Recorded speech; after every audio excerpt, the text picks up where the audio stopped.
ينعى صاحب السمو الملكي ولي العهد الأمير سلمان بن عبد العزيز آل سعود،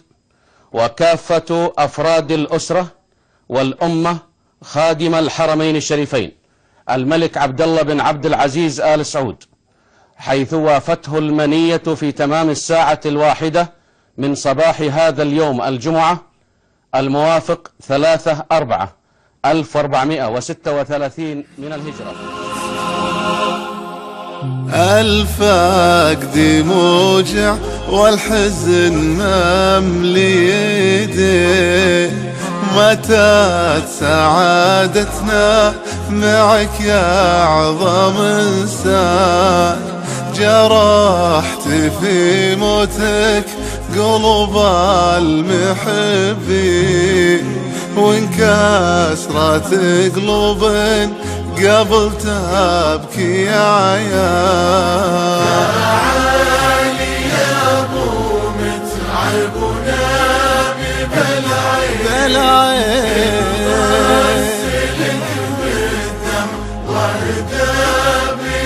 بنكفان، رحلت يا روحا ضعف المساكين، خليتهم يا روح شعبك للأحزان، ليتك خذيت افراح شعبك لك سنين، تبقى لنا يغلى ملك طول الزمان، رحت وتركت الطيب برقاب نادين، من وين نلقى من بعد صدرك وطار.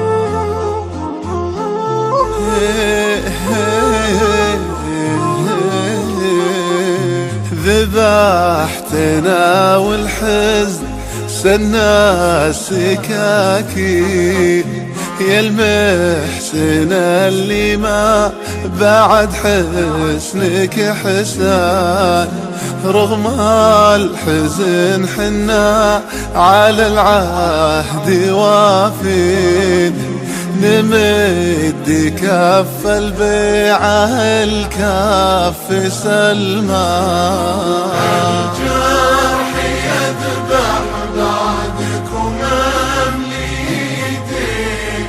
ما يرحم أحبابه ولا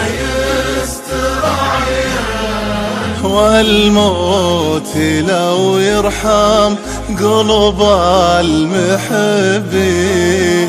ما كان ياخذ مننا أعظم إنسان، والموت لو يرحم قلوب المحبين، ما كان ياخذ مننا أعظم إنسان، ولا تنسوني من دعاكم. قلوب المحبين، ما كان ياخذ مننا